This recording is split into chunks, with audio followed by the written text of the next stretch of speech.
All right, well, I am here today with the founder of Mormon Stories, John Dehlin, and it is a pleasure to be here, man. This is a podcast about exceptional people, and the thing that I loved the most, you just released episode number 1000 of Mormon Stories. That is incredible.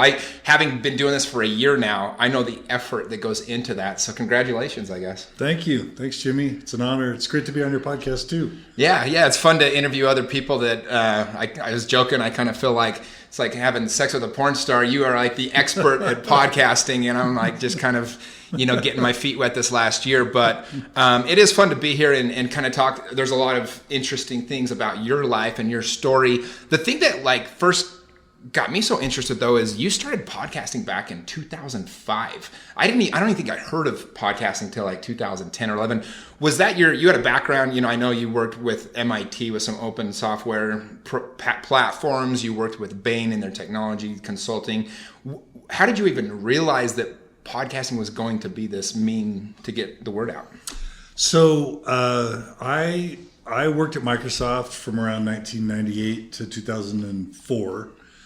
And that's where I had my faith crisis. So I was teaching seminary, more LDS seminary to high school kids in Issaquah, Washington, and really wanted to be the best seminary teacher that I could be. And so I started studying church history in depth before the internet, was really big, before CES Letter, before a lot of the books that have come out, before podcasting, and just had this massive crisis of faith. Saying, why did I learn this stuff? This stuff's troubling. And it was so hard. I spent years in depression trying to keep my marriage together, trying to keep my job, trying to figure out what to do with my life. It's just way too hard. I decided to stay active in the church, even though my faith had dramatically changed. But I kind of found my life's mission.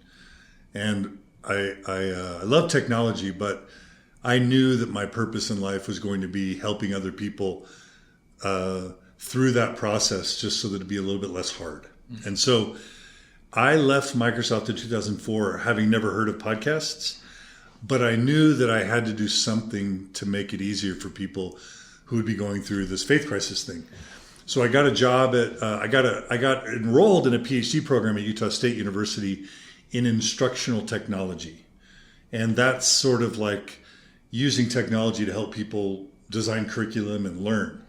And it was there in 2004 where I met Dr. David Wiley, who ended up going to BYU, and now he's kind of an entrepreneur. But he was just this young, gifted technologist. And it was right when Web 2.0 emerged. So I learned about blogs. This is pre-Facebook. And then because I had an iPhone and iTunes, I learned about podcasts. And as soon as there were actually a few podcasts, Mormon-themed podcasts, that predated mine. Okay. One was called This Mormon Life. One was called The Church Is Not True. Mike Norton was a co-leader of that podcast. He's kind of famous now in some ways. And there's one called Catholic Mormon. And I just started listening to those podcasts, and I'm like, this is it. Mm-hmm. This is the way I'm going to help people through their faith crisis. We're just going to start a podcast where all those things you can't talk about at church, you can't talk about feminism at church, you can't talk about Joseph Smith's polygamy at church, you can't talk about homosexuality at church, you can't talk about all the historical problems at church. Mormon Stories will be the place that we talk about these things openly, and through that process of just opening up, we'll be able to help people through a faith crisis. And I was active in the church when I started Mormon Stories, mm-hmm.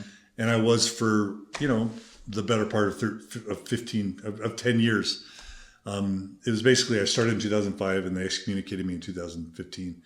And for most of that 10 years, I was fully active and participatory in church. It kind of seems like as you started the podcast, it was you publicly going through this faith crisis and kind of trying to figure it out in real time and let other people be a part of that journey, like you said, to kind of help them through it as well. Was there ever a time that you, in the middle of it, were like, oh man, I wish I could go back, or I wish I could turn the other direction, just got too intense? Yeah. So Yes and no. So I had decided by 2001 that the LDS Church wasn't what it claimed to be. Like, and what I mean by that is, I was raised to believe that the LDS Church was God's one true church on the earth. Mm-hmm. And by the time I studied about Joseph Smith's polygamy and the polyandry and the Book of Abraham problems and the problems of the Book of Mormon historicity and the DNA, all that stuff, and the seer stones and the folk magic, and the racism and all that, I had decided that, then that the church wasn't true with a capital T. However, I had also studied Orthodox Judaism and Reform Judaism. And what I learned is that Judaism faced a reckoning with science and modernity back in the 1800s. And the way they dealt with it was to create schisms. Mm. And Reform Judaism came out of Orthodox Judaism. And it grew into the largest branch of Judaism in the United States. I didn't know if you know this, but you can be a Reformed Jew. You don't have to believe in God. You don't have to believe that Moses, who's the founder of Judaism, even existed.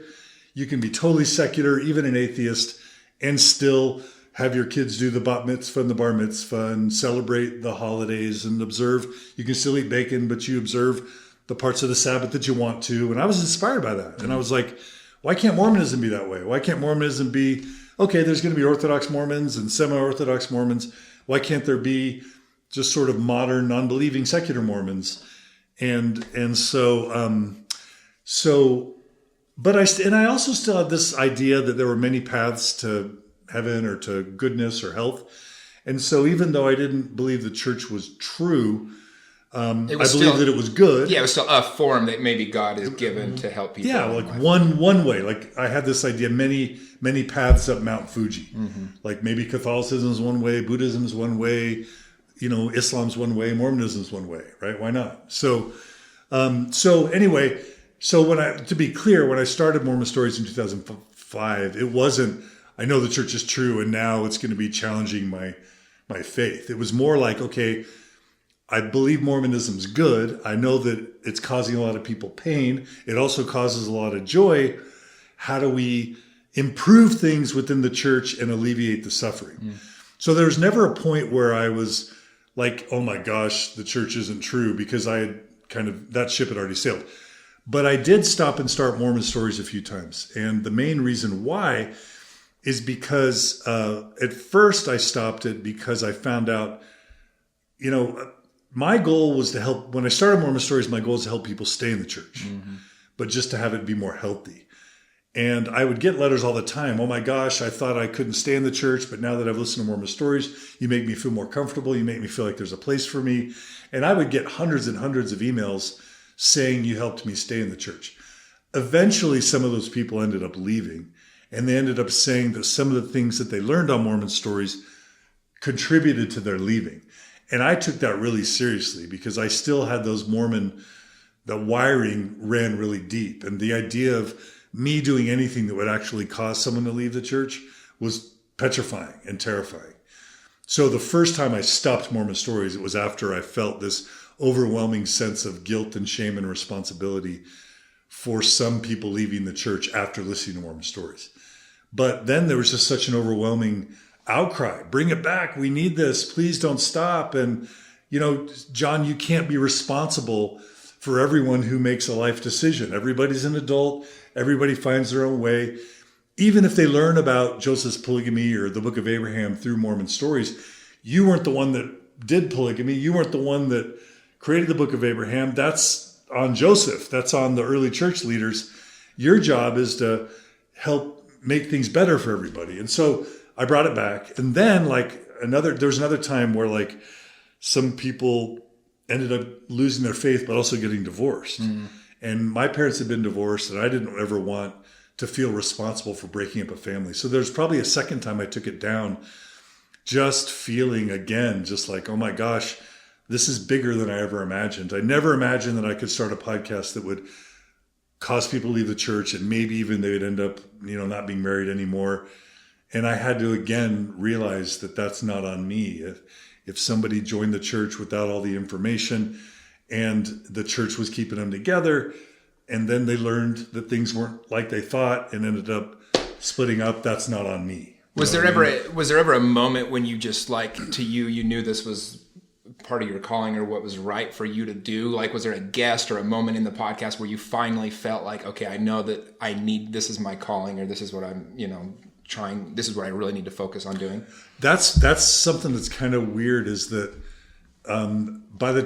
it's very common for people who lose their faith in the Mormon Church to no longer believe in God or Jesus. At least from our studies, at least half of the people that leave the church stop believing in God and Jesus altogether. Mm-hmm. And I think I didn't know what I believed before I ever started Mormon Stories, once my faith had disappeared. But I can remember the day that I'm just like walking in Logan. I remember the street that I was on, and I had this sort of inspiration that you need to do Mormon Stories. And I can't claim that it's from God. I can't claim that it's from the Holy Ghost. But I can tell you it was just this moment of inspiration where I knew that this is something that I had to do. So I've always felt like I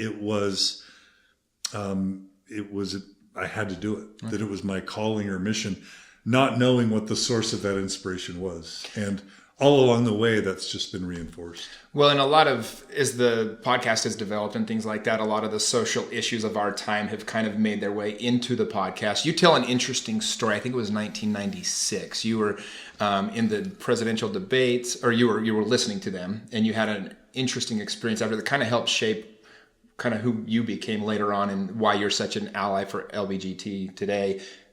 Share that with us a little bit. Yeah, I think that came from my TED Talk that I gave. It did, yes. But yeah, so I was raised in Texas, a devout Mormon, by seminary teachers that, really believed in Spencer W. Kimball and Bruce R. McConkie. And I grew up with no other message than that being gay was evil, that being gay was dirty, that it was wrong, that it was bad.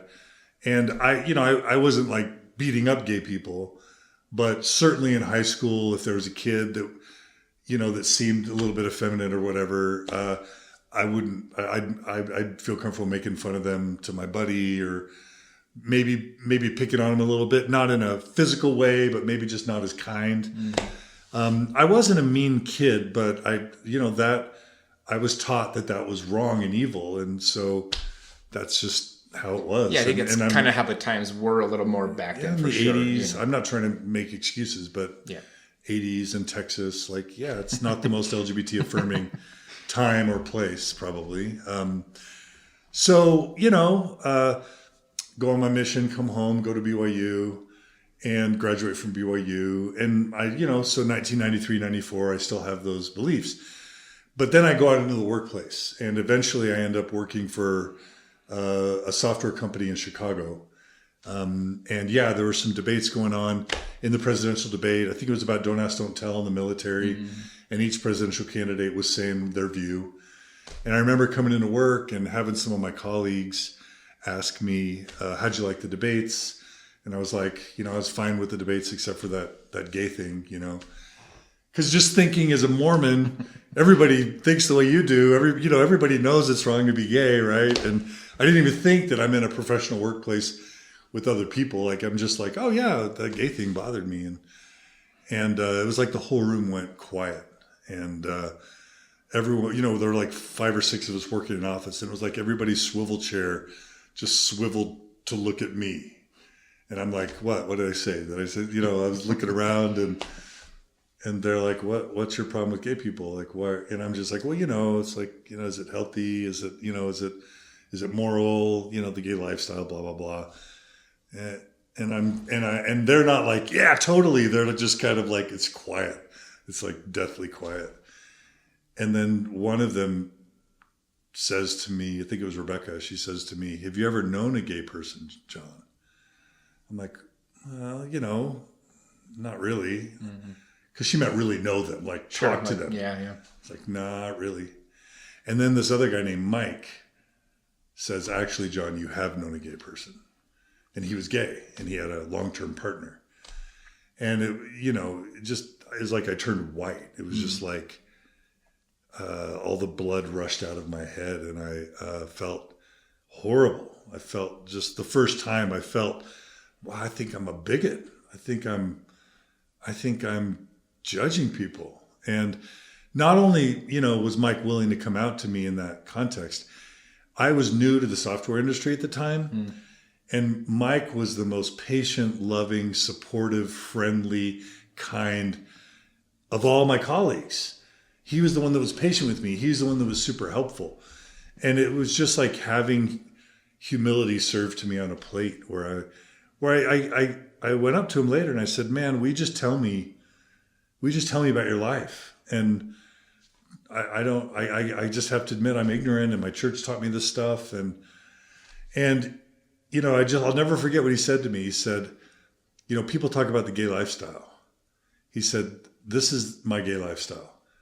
I wake up with my partner. We have breakfast. We drive to work. We work all day. We drive home. We make dinner. We eat dinner. We do the dishes. Maybe we watch a little TV show. We read a book. We go to bed. That's our gay lifestyle. Yeah. And it was like revelation. It was like, oh my gosh, they're just like us, Mm-hmm. And they're moral, and they're honest, and they're hardworking, and they're creative, and this was just like a huge aha moment for me where I never looked at this issue the same way again. Well, I think it was one of the reasons I wanted to do the podcast, is just to expose the world to a wide variety of people with different views and outlooks and lifestyles and everything. Because, my favorite author is Brene Brown. She talks about, anytime you lean into somebody and really get to know them, you're probably going to like that person. You'll probably love that person. And I think that's kind of one of the things that growing up in a sheltered environment sometimes you miss, is that opportunity to actually interact with gay people. And so you have this experience, and everything that you're wired or you think is a different experience in person. This Mike guy was the one that was out there working and helping you and putting himself in a position to make sure you succeeded. Yeah.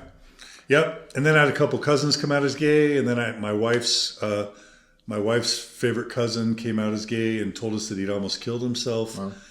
And he was an NCAA golfer, top-notch student, could kill me in tennis, like super athletic.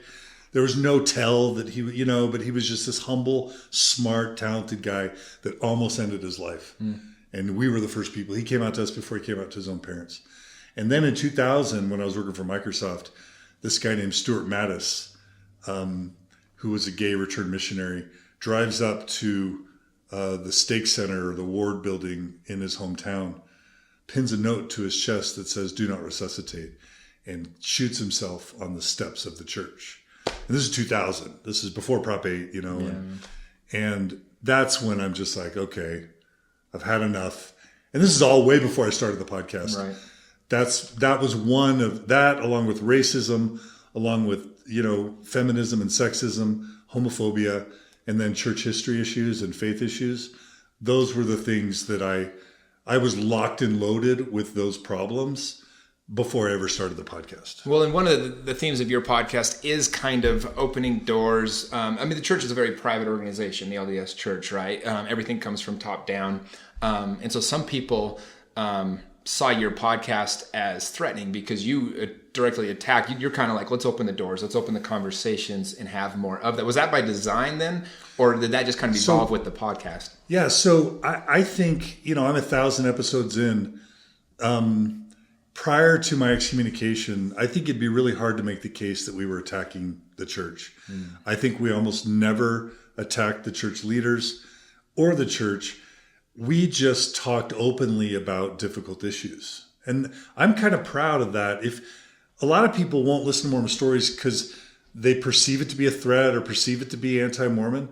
But for people who actually listen to it, I get overwhelming feedback to this day, how neutral I keep it, how unbiased it is, how fair it is, how even-handed it is. It's not angry, it's not bitter, it's not attacking. But we do talk about LGBT suicide. We do talk about, women's role in the church. We do talk about Joseph's polygamy. Well, you had a lot of the prominent LDS scholars on the podcast early on, especially. Terrell Givens, Richard Bushman, apologists, Patrick Mason. We've had all the major apologists on the church. Daniel Peterson, yeah.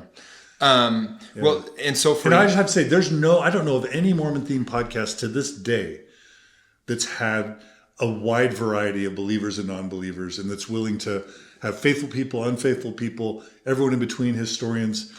To this day, either the podcasts are sort of squarely anti-Mormon or squarely apologetic. Lindsay's is an exception, but she's just focused on polygamy. Yeah, Lindsay Park Hansen. Lindsay Hansen Park, yeah. But other people, that there's just nobody's, to this day, I don't think there's a more neutral, objective, even-handed podcast in Mormonism. That's my opinion. No, one of the things that, again, it's so hard when you are podcasting because you don't want to turn your audience, you don't want to make the decisions for them. You want to just present information. It doesn't work. That's exactly. Nobody wants to be told what to believe or think. Yeah. Well, that was one of the questions I was going to have for you is, in this day and age, there's so many people want to put their views, whether it's political or religious or whatever it might be, out there on, the internet. What is a proper way to share one's views, whether it be religious or social issues? What do you think is the best way to try to actually influence and actually make a difference? Whether your views are conservative or liberal or whatever they might be, what do you see as the most effective way of having put out, so much different material out online? Yeah, I think there was a real brilliance to focusing on story. Because, there's let's just say the Rush Limbaugh model. I'm dating myself a little bit. The Sean Hannity model, sort of like the pundit, where you come on and you've read and you're giving your opinion and you're telling everybody what to think and feel. That tends to create an echo chamber where you just get listeners who agree with you, and that you build up a following that way. I that's not me. I don't want people to believe what I think. I don't need to tell everybody everything I think and feel. I don't think it's as effective. It's not as fun. It's not as interesting. Stories are genius. And this is why. Because you can't argue with someone's story. If somebody says, this is what happened to me, this was my experience getting electroshock therapy as a gay student at BYU.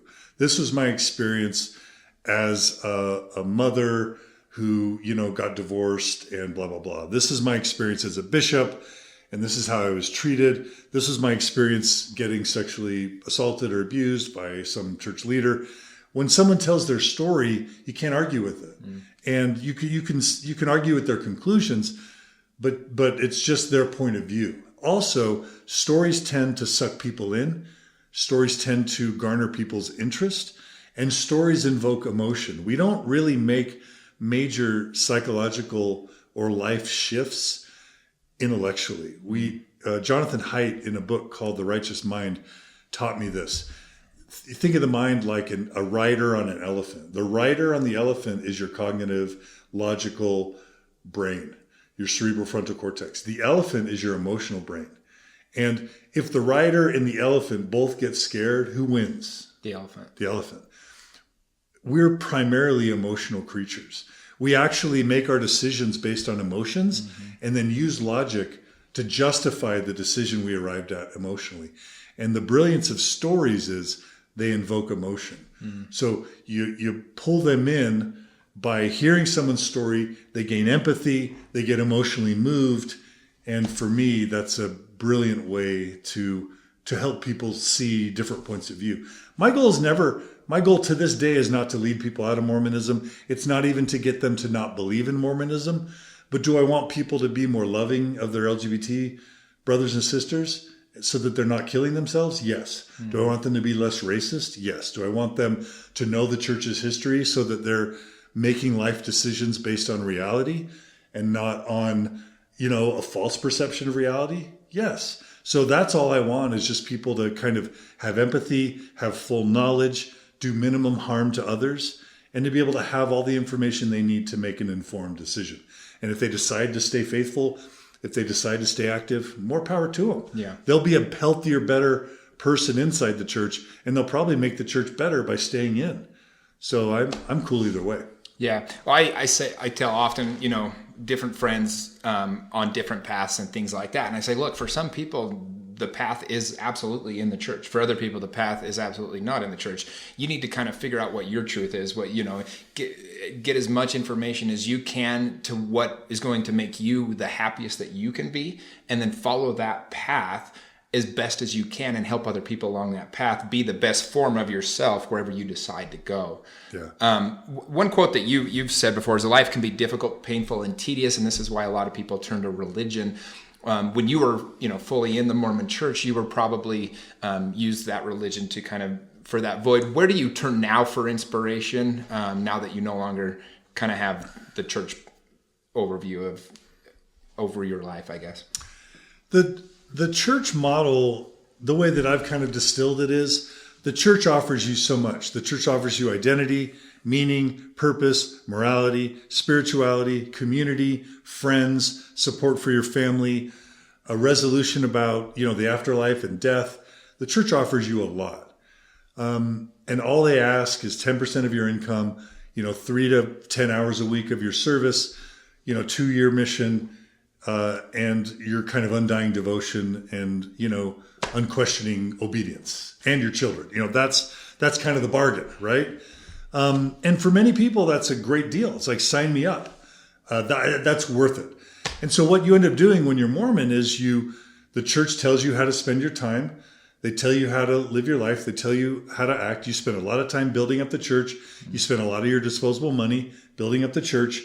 And what you get in return is a community and all those things. And you have this perception that once you die, you're going to have this really sweet gig that other people aren't going to have because of all those sacrifices you made. So in some sense, it does bring fulfillment to be Mormon. It does bring some happiness, unless you're, LGBT, unless you're a feminist, unless you're an intellectual, like person of color, depending, but for the most part, the people who are active in church are active in church because it makes them happy. It brings them a lot of fulfillment, but they are building up the church. Let's make no mistake about it. We have a $300 or $400 million, billion-dollar church, tons of assets, super, financially successful. They're building up the church, and they're building up what they think is going to be their afterlife. Mm-hmm. For me, the way things have shifted is that now my focus is on the present moment. I'm not building up the church as a financial institution, and I'm not trying to build up some life that I may or may not ever have in the afterlife. My fulfillment comes from every day connecting with my wife, connecting with my kids, having a job that's meaningful, and doing the best that I can every day to bring joy to other people and alleviate suffering. Yeah. And for me, that's incredibly rewarding and fulfilling. Well, I want to kind of fast forward to, you did get, 3 years ago? You got excommunicated. One of the things that, a lot of Mormon criticism of you has been is a lot of people say, you left the church. They basically said, look, you're no longer invited to be here. And people say, can't you just leave the church alone? Or why can't you just leave and leave it alone? What people ask, are you an apostate? So I guess I'll just ask the question, do you consider yourself a Mormon apostate? And what is it about the background of your life that doesn't allow you to just kind of move on to something else besides Mormonism? Yeah. For me, I'm still very much Mormon. I don't see myself as an apostate. In fact, and this isn't me trying to be cute, I see myself as one of the church's best friends. And here's why. I love all Mormons. I want them to be healthy and happy. And I can tell you there's a reason why Mormon Stories has been so successful. It's because it's alleviated suffering. It's alleviated anxiety. It's alleviated depression. It's saved marriages. It's kept families together. It's even prevented suicides. And so, number one reason I'm not an anti-Mormon, I'm pro-Mormon, is because my podcast every day is on the front lines, helping strengthen, bringing happiness and joy and meaning to Mormons. Second reason is I guarantee you over the 1,000 episodes we've released on Mormon Stories Podcast that we have improved the LDS church. The church, if you look at 2005 versus 2018, the church is better on LGBT issues. They're more affirming, they're more supportive. I guarantee you that we have had an influence in the church becoming more affirming with LGBT people. The church is better with women. We were the first, Kate Kelly, I was the first person Kate Kelly called when she started ordaining women. I was very supportive of that effort. I've done my own work to try and support feminism. The church is better with women now. The church is better with people of color. We started very early on discussing racism in the church. And, people of color, people of African descent, Native Americans, the church is improving in that front. And then most importantly, the church has totally dramatically changed how open and honest and transparent it is with its history. It started to become clean about its historical problems, to address them openly. And I know for a fact that through the work we did with Hans Mattson, Marlon Jensen, that we had a direct impact on encouraging the church to release those gospel topic essays and start to not only become more open and honest in its history, but also treat people who go through a faith crisis more lovingly, more kindly. So in so many ways, we have helped the church become better. And I think anybody who tried to I'm not saying that we're one of many, groups and people, but I absolutely have helped the church become a better, healthier, stronger organization. And I have to live with that every day. People think like, oh, you're trying to tear down the church. No, I have to live every day thinking I'm spending my life, my time, my money, my efforts improving the church.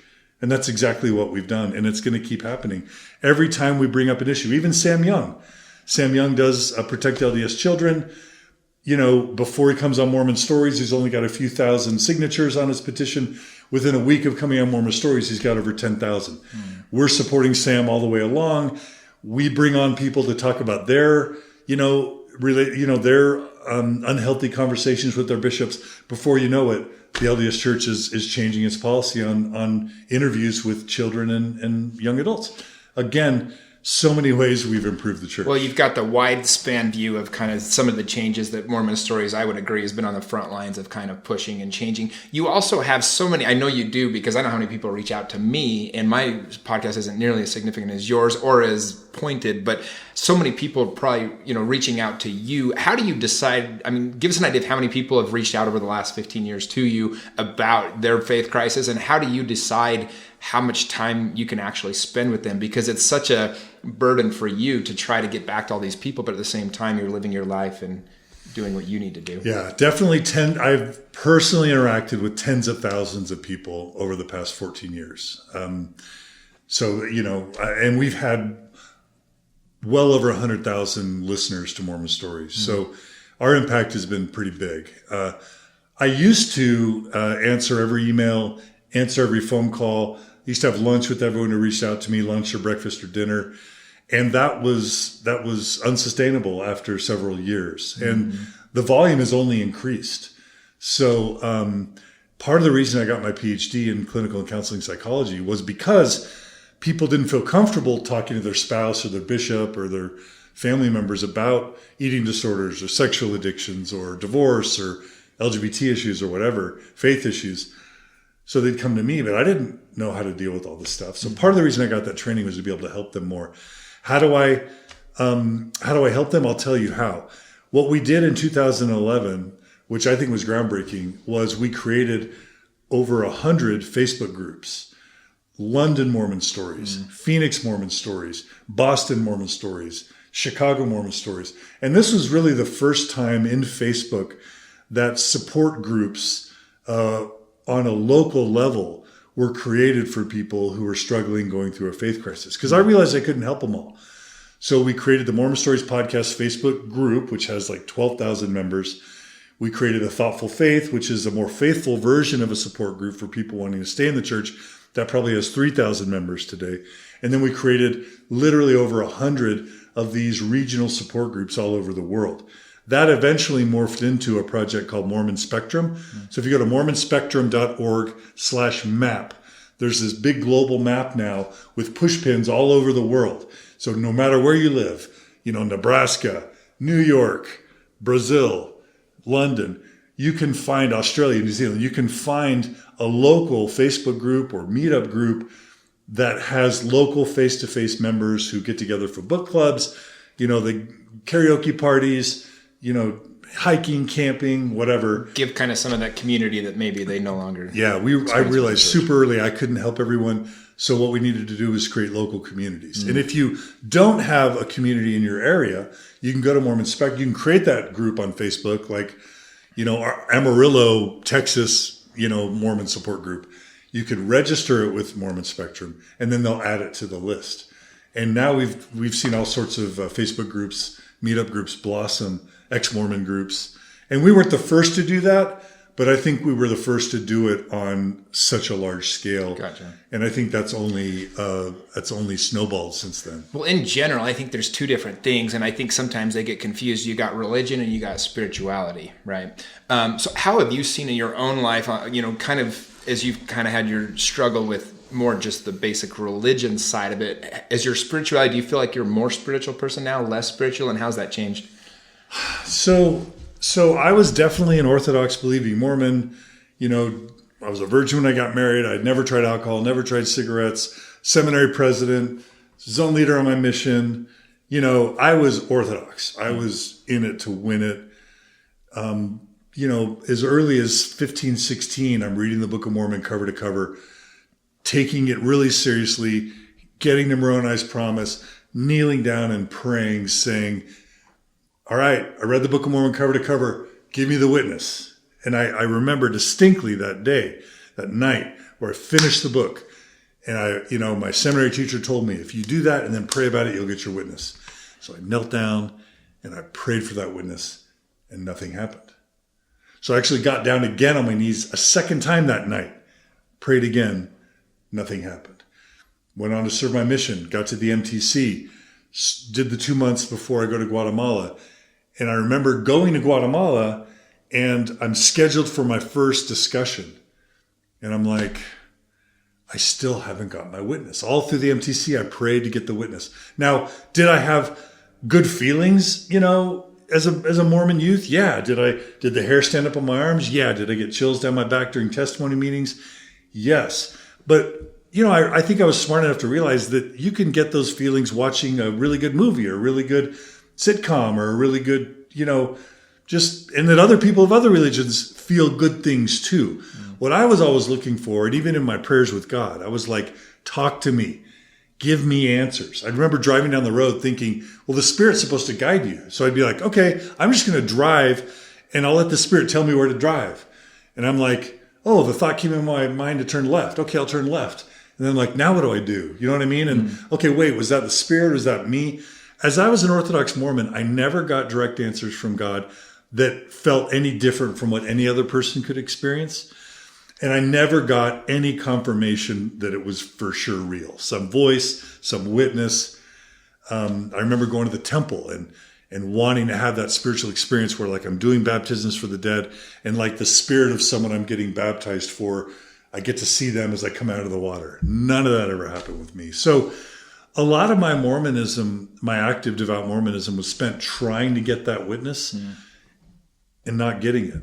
I would sit in sacrament meeting and like, okay, I'm supposed to only think of Jesus during the time that the sacrament's, going. And then my mind would wander. And then I'd like bring it back. Okay, no, I'm really going to think about Jesus. And then like I'd get distracted. And it's just a long way of saying that things have totally changed. Like for me now, spirituality is what I do for a living. Spirituality is sitting with someone, connecting with their story, hearing about their suffering, hearing about their joy, thinking every day as I wake up, how do I alleviate more suffering in the world? How do I bring people joy? How do I save another marriage from failing?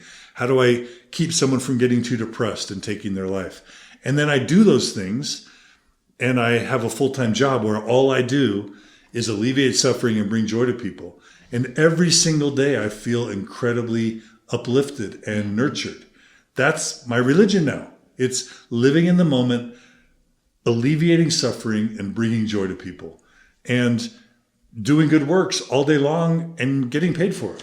Well, and that brings me to one of my next points I want to talk to you about. I have, I reached out to a couple of my friends that I know kind of are having their own faith crisis right now. And I said, hey, I'm going to be interviewing John Dehlin. What kind of questions would you want to know about? And of the couple that I reached out to, several of them said, look, how do you navigate if one member of a marriage, they're married friends, and one member of the marriage, I guess, decides, you know what, they're having a faith crisis, they want to leave the church, or they want to, what do you instruct people on? Give us a couple hacks or ideas or some of the teachings that you give to help families stay together. And is it even a thing? Can they have a stronger relationship, or is it, what do the successful ones do that the unsuccessful ones don't? So at the risk of sounding self-serving a little bit, and this is not to be self-serving, the number one best advice I have is to find an expert coach or therapist to help you through a mixed faith marriage. A mixed faith marriage is every bit as serious and as sophisticated as diabetes, as a heart disease, as cancer. You wouldn't go to just any old doctor or a witch doctor if you had cancer. You'd go to a cancer specialist. Mm-hmm. Same with diabetes, same with any physical thing. Same thing with mental illness. If you have major depression, PTSD, eating disorders, you don't just want to go to any psychologist or any coach. You want to go to an expert. Mm-hmm. Because I'm telling you, even if you have a Ph.D. in psychology, if you're not an expert in PTSD or eating disorders or OCD or whatever the condition is, you're not going to be able to help these people. Those conditions require experts. And there are experts. I'm one. Natasha Helfer Parker is one. There are several experts out there that have spent well over a decade sitting for hours and hundreds and even thousands of hours with faithful Mormons, doubting Mormons, mixed faith couples, and we help. And I'm not going to be able to fully answer that question in 2 minutes. And so that is my number one piece of advice, is find an expert. But I could give a few tips too. Yes. And then I guess before you jump into those tips, it reminded me of saying, how do you, some of my buddies said, I can't even bring it up to my wife. So what's the first conversation if she, one member is very still truly believing, the other one is having their faith crisis? My advice there is less is more. Sometimes we want to say, here's a CES letter, and here's Book of Abraham, and here's polygamy, and here's polyandry, and it floods. Overwhelming. It's overwhelming. So less is more. What you want to say is something to the effect of, honey, this is super hard. Have a seat. I just want to let you know my feelings about the church are kind of different than they used to be. And then you kind of do a love sandwich. It's like, I love you. Everything's great. Our marriage is better than ever. I'm committed to you forever. Things are awesome. And then you deliver the hard news, which is, my feelings about the church have changed. And then you immediately follow it up with, but I'm committed. I'm not going to make any big changes. I still love you. I still want to stay married to you. And then you might have to wait 6 months before your spouse chills out, calms down, and processes just that bit of information. So less is more when you're delivering that original message. Gotcha. And then what advice from there? It's one of the things that one of the reasons I wanted to interview you is because I had friends asking me, hey, yeah. I want to go see a counselor. My wife doesn't want to go. She doesn't want to even consider any of this. She just wants to shut it off. Couple things. The earlier you tell them, the better. There's a tendency that you'll have to feel so scared about telling them that you just go weeks, months, even years on different pages. And what happens is you're going to slowly grow apart. That's one of the problems. Number two is you're going to be sad and lonely, and that's going to be bad for your mental health, your anxiety, your depression. And then the third thing that's going to happen is you might start seeking intimacy and understanding with someone who isn't your spouse, because it's not good for you to be alone and desperate for that long. That can lead to infidelities, but it can also just lead to this point where your spouse eventually finds out that you've been having doubts for all this time, and he or she feels betrayed. Mm-hmm. And the last thing you want to do is add on top of the shock and trauma of announcing a faith crisis, their perception that you've betrayed them and been hiding things from them. That's extra baggage you don't want. So tell them soon as it's healthy and safe to do so. That's a really big part of it. Another part of it is, don't make any drastic changes. Mm-hmm. when you go through a faith crisis, it's very natural to say, okay, I didn't drink as a Mormon. Well, now I want to drink. And I didn't smoke weed as a Mormon. Now I want to smoke weed. And I was faithful to one wife as a Mormon. Now I want to start swinging, right? Yeah. Or I want to throw my garments off, or I want to stop paying tithing. Well, if your spouse doesn't even know you've had a faith crisis, and that spouse discovers you've stopped wearing your garments and didn't tell the spouse, or stopped paying your tithing and didn't tell him, or started drinking on the road, that is a huge no-no. Not only because they're going to feel betrayed, and you're going to fulfill that stereotype of, oh, you left the church because you wanted to sin. Mm-hmm. You don't want to fall into that trap. But what you also don't want to do is add extra trauma to what they're already going to be processing. Mm-hmm. So another piece of advice is hold off on anything that would add extra distress. Wear your garments, keep going to church, pay your tithing, don't start violating the word of wisdom, and give your spouse time to just adjust to the basic reality that you've now changed the entire agreement of why you got married, the foundation upon why you got married. They need to process that first. Well, that's what I would tell my friends. I'd say, I don't really know what the answers to this question are, but I would say, I'm just putting myself in your wife's shoes. Try to put yourself there, or your husband, whatever one's not, having the faith crisis, and say they signed up for the marriage under certain circumstances or certain beliefs. So you need to make as few changes as possible to that agreement, essentially, as you go through it or whatever. That's what I kind of advise them. So Same thing. That's the best advice I've heard. You put it very eloquently that way. And so by doing that, you give them room to see, is that what you're saying? You've seen the couples that are successful at doing this, they give that space where their spouse now has time to. Yeah. And then there's something after that. So, let's just say for many of the people that leave the church, they were actually the bishops or the bishopric members or the zone leaders or the APs or the Relief Society presidents or the stake young women's presidents. Oftentimes, something that's misunderstood, there's a perception that people who leave the church nowadays did it because they want to sin or because they're weak or didn't care. It's often the opposite. It's because they cared so much. They cared about truth. They cared about integrity. They cared about the church that they were willing to study it and learn more about it. That's what happened to me. Mm-hmm. So, but what happens when that happens is that all of a sudden you go from being bishopric, worthy, the Nephi, the noble and great one, all of a sudden you're viewed as dark and loathsome and faithless and weak, and you've lost the spirit, you've lost the light. These are all the types of things they say to someone who's lost their faith. And so it's natural then to want to tell everybody why. So if you're the believing spouse and I'm the non-believing, it's well, let me just tell you, here's the CES, like I said, here's CES letter, Book of Abraham and polyandry and blah, blah, peepstones and masonry and to start listing all the different historical problems. And what that creates is something called the backfire effect. And this is a really important principle. If I push on you, you're most likely going to push back, right? Mm-hmm. If I scare you, you're likely going to hold firmer to the things that give you comfort.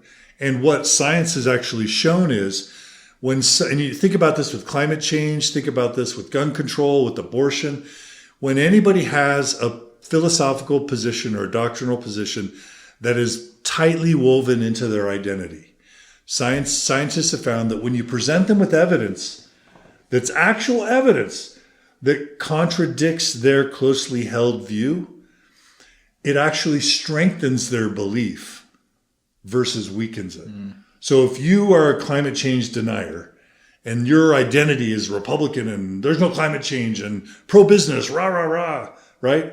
And I present you with incontrovertible evidence that 99% of the scientific community agrees upon, that's saying climate change is real, that the earth is more, global warming is real, you are most likely to actually deny climate change even more, to deny global warming even more when I present that evidence to you. So the point is, you don't want to actually make them firmer in their position that's counter to yours. You don't want to create resistance and have them go in the opposite direction and become even more orthodox and more extreme, which they will often do if they're scared. Mm. What you want to do is make them feel safe. That's probably, after the other things I've said, the most important thing you can do is make your spouse feel safe. Say, I will never cause you to doubt. I will never introduce any of the historical problems to you or the lifestyle problems. I will never drink without, you agreeing. I will never sleep around. I'm committed to our marriage forever. I'll go to church for as long as I can and just let it go for a while. And if you make them feel safe, make them feel curious, right? Make them feel like you are there for them no matter what. Then you're going to have the best chance that they're actually going to become naturally curious. And then they'll say, well, okay, I'm kind of curious. Like, why did you lose your faith? And even then you can go, you know what? I don't ever want to hurt your faith. Let's not talk about it. And that might even make them more curious. And eventually you could even just say, I'm not even going to tell you why, but if you want to read something, here's something you can read. Let it be their quest that comes from their own heart versus something you're always pushing on them. Because if you push it on them, you're going to make them feel threatened, angry, defensive, and you're going to just make them go stronger in the other direction. Well, that's great advice. Is there ever a time that you have to counsel people that they probably should end up getting a divorce? I would never tell someone they need to get divorced. I would never tell someone to stay married. What I would say is, as your coach, I'm going to do everything I can to help you save your marriage until the point where you decide you don't want to stay married anymore. And then I'll help you separate and even divorce in a way that's optimally healthy.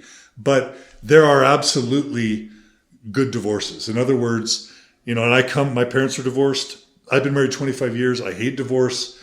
But there are some couples that get married so fast. And it's just like, I'm off my mission. I want to have sex. Church tells me I need to get married immediately. I don't want to break the law of chastity. I'm at BYU. Who's in my ward?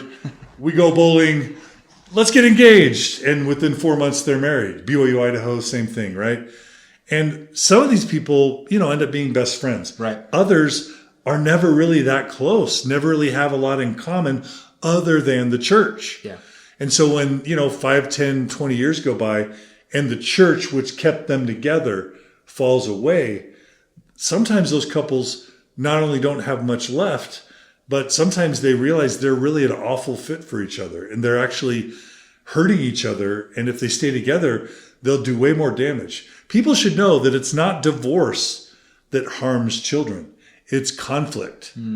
So it is better for children to actually have parents, if there's conflict in the marriage and the children are being subjected to constant conflict, it's actually better for kids, usually, for the parents to divorce. And if the conflict ends, then it is for the marriage to stay together. Yeah. Also, if a divorce ends, if a divorce ends a marriage and the couple gets along really well, usually those children fare quite well. Yeah. It's just when the divorce happens and the divorced couples fight a lot and use the children as footballs, that's when the children get harmed. So the point isn't to never have divorce, even though I hate divorce and I live my life trying to prevent it. The point is to have a healthy, happy marriage and to model for your children a healthy, happy life. And whether that's in your first marriage or your second or your third, that should be the goal. Well, my advice to all married people and being single, I guess, I'm only so much of an expert on this, but I say kids don't need their parents to be amazing. They need their parents to be happy. When kids have happy parents or they see their parents getting along, usually there's very few things in their life that are causing ultimate pain from that point on because they know they can rely upon their parents and they're feeling that love at home. Well, I got one last question. I appreciate your time. Doing this podcast has been very awesome. And I think a lot of my listeners, it's something that has been needed for them, in many aspects. Religion in general, millennials kind of seem to be, the stats are very overwhelming. Millennials are leaving religion, organized religion. Where do you see religion in general in 20, 30 years? And where do you see the LDS Mormon Church in 30 years from now? The Mormon Church is similar to Scientology in one really major way. It's richer. The LDS Church is richer now than it's ever been. I think the estimates that it's worth somewhere between $300 and $400 billion in total assets. The church is only going to get richer. So people who think the church is going to disappear, fall down. It's not going to happen. If the Catholic Church can weather the, systemic priest pedophilia and still survive and thrive, Mormonism's not going anywhere because it doesn't have anything that compares to that. Plus, with all the money, the church is going to survive for a long, long time. Church isn't going anywhere. What we know for a fact is that in the Western world, in the United States, in Canada, in Western Europe, the church is flatlining. Mm-hmm. So it's slowed to maybe less than 1% growth in the United States. And what's driving that growth is not convert. We're losing more people than we're bringing into the church by far. What's keeping the church from shrinking right now is our birth rate.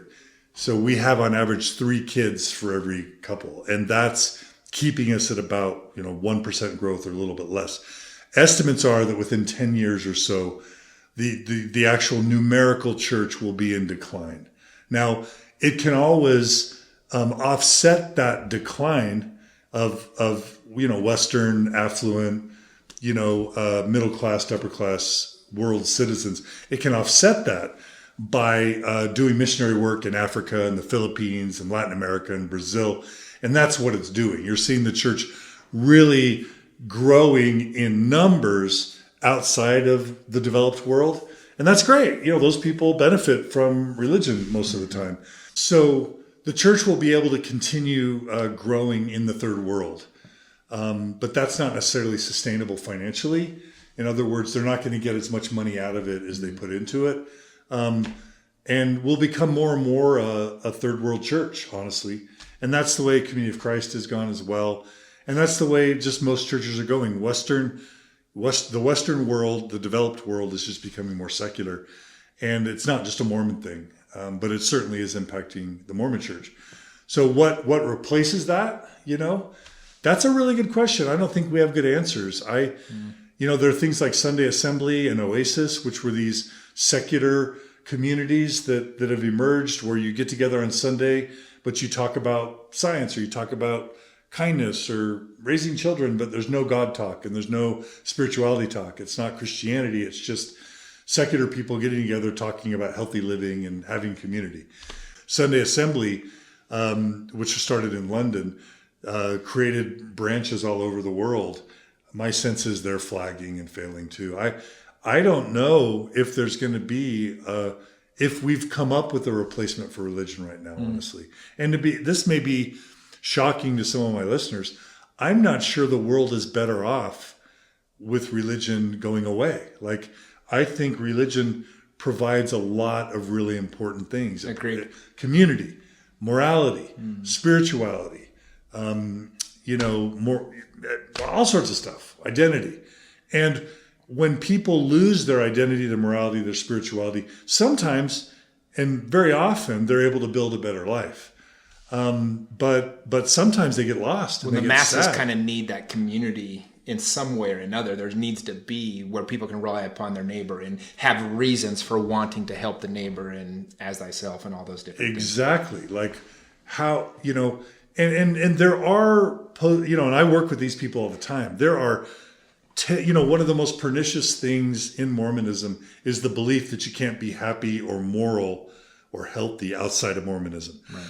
That's completely false. There are billions of humans who are happy and healthy that aren't Mormon. And there are hundreds of thousands, if not millions of people who have left the Mormon church and have increased their happiness and their health. And you can go to other churches, you can find secular outlets. But I do wonder about the social fabric. Whether, society is becoming more isolated, people are becoming more individualistic.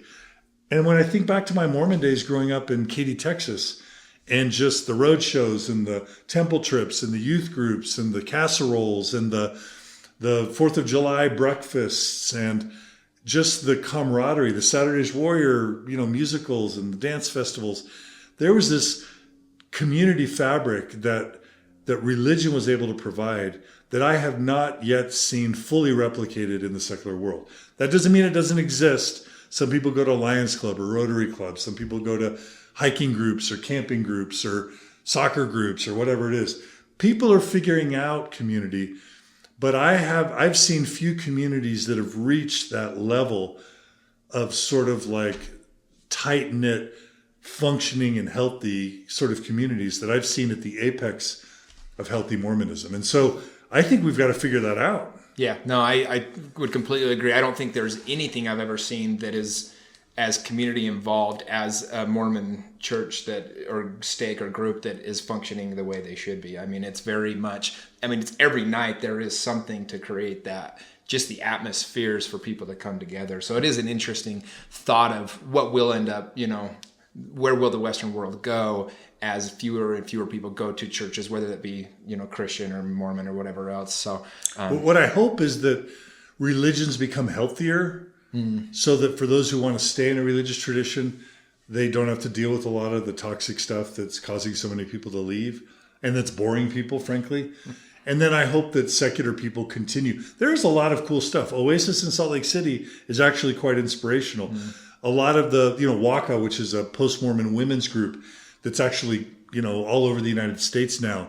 It's a group that came out of post-Mormonism, these women who are over 40 who provide support and fellowship to each other. It's deeply inspirational. I think there's, just like in the founding of America prior to 1789 or 1776, how the different territories, the different states were experimenting with different constitutions before we came up with the federal one.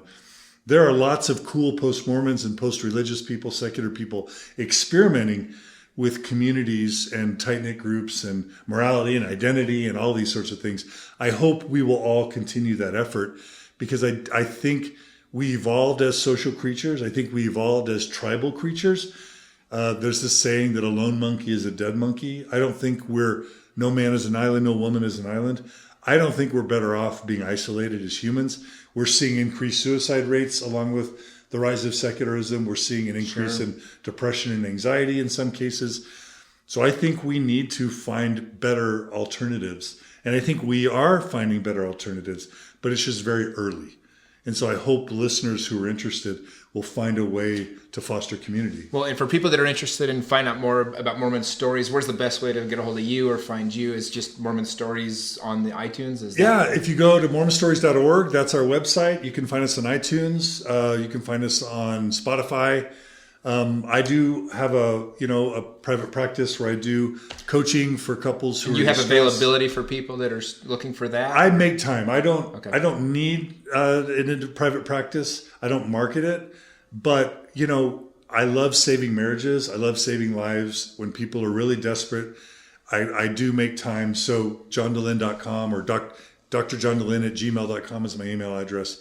If you really are in need, I will make time for you, or I'll refer you to another expert who can help you, because I'm very happy to refer people as well. Awesome. Yeah. Well, thank you very much. This was a pleasure. Jimmy, keep up the good work. Thank you, John. Appreciate you. Thanks for the inspiration that you can get to 1,000 episodes, because I'm 1 year in and I'm thinking, man, this thing's a real chore sometimes, but it's so much fun. And you get the feedback from people where it's making a difference in their lives, and it's very addicting. And I know I'm going to keep the podcast going simply because of the feedback I'm getting. So please do leave us a review on iTunes, on YouTube. Let me know things that you enjoy about the podcast, and appreciate you listening. And check out Jimmy Rex for any of your real estate needs in Utah. Thanks, John. Take care, everybody.